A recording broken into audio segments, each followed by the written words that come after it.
In Texas, police misconduct rarely sees appropriate accountability and consequences, and most frequently, the Blue Line does everything it can to cover up and to cover for the bad behavior of police officers. I've been following the August 1st, 2019 shooting of Maggie Brooks. Brooks was shot and killed by Arlington police officer Ravindir Singh, and I just received new government secrets today about this, and I did not want to wait another minute to get it out to you. So this video is a little bit different than what you might be used to on this channel. In case you don't know what I'm talking about, here's the incident.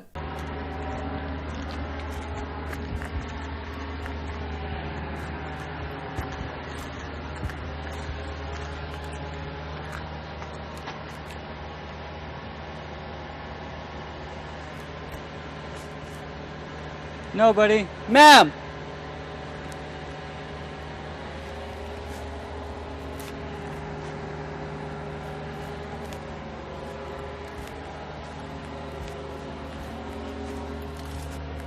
Hello? Are you okay?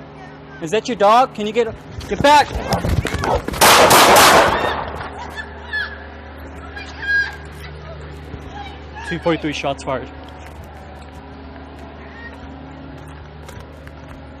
Ma'am, get a hold of your dog.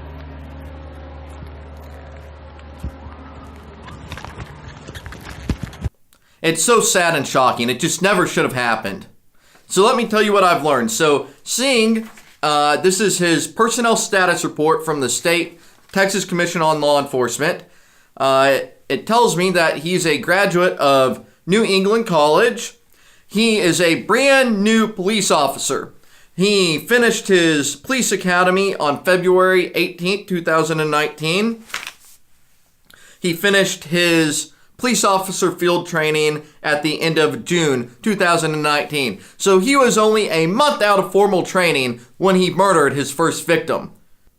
This, along with a story I'm going to tell you about a Fort Worth officer later this week or next, really raises some important considerations and permutations to our policing public policy in Texas and really across the nation. Are these new young officers prepared? Is the police training acceptable, or does our modern day training actually make them more likely to hurt or kill an innocent member of the public? One of the only continuing education courses Singh took was Canine Encounters, and it was the most recent course he's taken, and it was on February 19th. I just finished reading the state's curriculum for that course. Let me tell you one of the things that it says. Page 5. All right, page 6 on the first real page of the curriculum. It says, talks about deadly force. Now it talks about reckless injury of innocent third person. Even though an actor is justified under this chapter in threatening or using force or deadly force against another, if in doing so he recklessly injures or kills an innocent third person, the justification afforded by this chapter is unavailable in prosecution for the reckless injury or killing of the innocent third person. As far as I can tell, Singh has not been faced with any criminal prosecution. I did a Tarrant County court search, couldn't find anything. I haven't heard anything about it being brought to the grand jury, about the district attorney even investigating it. I don't even know if his own police department's investigating it. Because let me tell you what the police department said on their police report about this. It says on August 1st, 2019, officers responded to a call for service. During the call, shots were fired and one individual was left deceased. Now, who wrote that? That is Detective Spencer M. Simons. He's just a pretty new police officer too. I think he started in 2012 or 2013. Typical Blue Lion officer. Blue Lion officer altogether. Who fired the shots? They're so chicken, they're so abusive, they won't even admit that a police officer fired the shots and that the innocent victim was murdered, was killed by that police officer. Why is he not facing criminal prosecution? This is something everyone should be outraged about. Where is the outrage? Now, I hear from the police quite often, they say, oh, well, videos and YouTube, it's just for entertainment and people want to see sensationalism or people beat up or whatever it may be. Maybe they're right. You should be calling the Arlington city councilors, the city administrators, off the hook, protesting. Why are they not criminally prosecuting this guy who shot and killed a young woman for nothing? There's no excuses. In the training, it's the first page of the You know, guys, do you want to see change or not? Because as it is right now, the police continue to operate out of control, and that means that innocent people get hurt and killed. Hello? Are you okay? Is that your dog? Can you get back? Let's compare what you just saw to verbatim what that training teaches. It says, allow a dog owner or animal control officer, whenever the owner or an animal control officer is present and it is feasible, the reasonable opportunity to control or remove a dog from the immediate area in order to permit a law enforcement officer to discharge his or her duties. Was Maggie Brooks offered any sort of a reasonable opportunity before shots fired, killing her? Ma'am, get a hold of your dog. I don't think the opportunity after she was already mortally wounded is adequate or reasonable. The training provides bullet points of what the officers should do. It says, seize all forward movement and turn to the side, keeping arms at side to appear less threatening to the dog.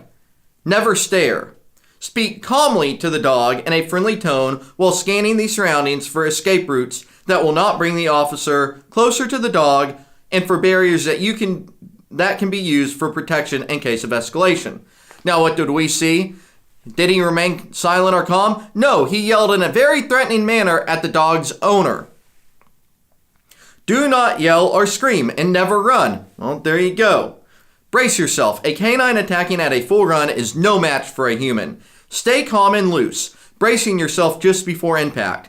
Try a sidestepping maneuver to avoid impact. But let me read the very first paragraph that started this section. It says, force continuum principles can be applied to dogs. Officers should understand that no single dog presents a plausible risk of fatality to an able-bodied adult accompanied by other humans.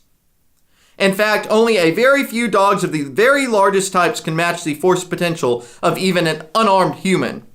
Deadly force was no more reasonable or justified here than when rookie officer of Fort Worth, Aaron Dean, shot and killed a Tatiana Jefferson in her bedroom after he broke into her backyard. Now, the use of force continuum, when you actually go through it up to deadly force for a canine, let me go through that. Physical presence, verbal commands, mechanical repellents, improvised dog repellents, chemical repellents, electronic repellents, physical capture, chemical capture, and finally, deadly force.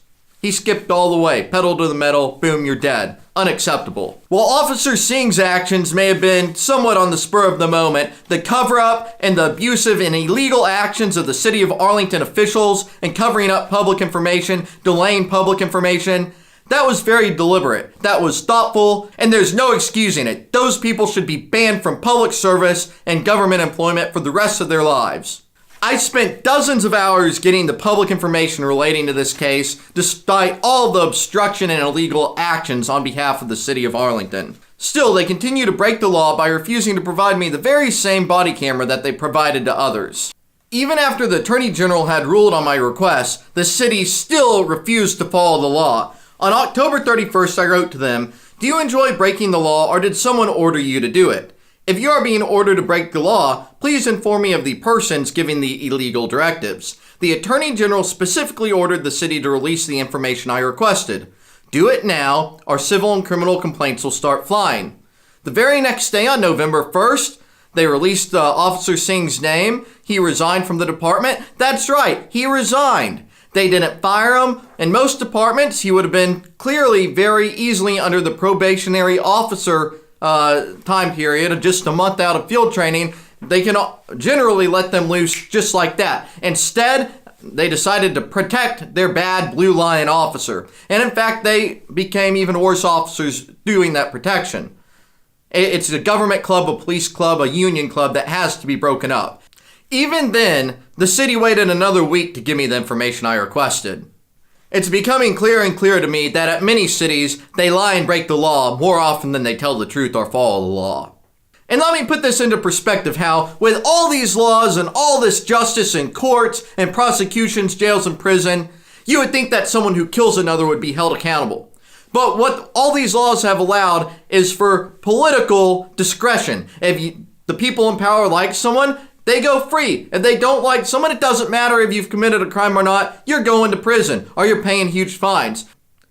What can you do? I recommend calling the city officials, the city council members, the mayor, the city administration, the police administrators. Ask them what the heck's going on. Why are they covering up for this officer and why didn't they fire him? Next, please help get more information about this. When they delay information for months and months, it makes it very difficult for the citizens to investigate their own government. Because every iteration, if it's another half a year down the road, you really can't dig very deep before you just simply run out of time. So, all of their training records, are they using fear-based training? What kind of training did this officer receive? I would want the communications and personnel files for all the instructors, the police administrators, the field training officers, the supervisors. It's time to start understanding why innocents are being killed by the police. I think that it's a systematic problem. I think that there are definitely some people who shouldn't be into law enforcement, but overall, it's a cultural, systematic, organizational problem, and the government and the police unions are operating to where it's just okay for the police to kill people because they're the police. And they have a right to go home at night above all else, whether or not they actually even have a family at home.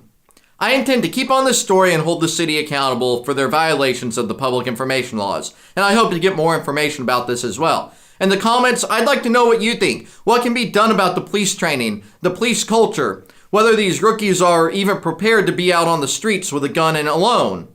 There will be more on this story in the future, so be sure to subscribe to my channel and enable all notifications. Even if you think you already have the notifications on, be sure to double check because YouTube frequently downgrades your notification setting. I look forward to seeing what information you get from the city of Arlington and what the officials have to say in response to your calls. Have a good day.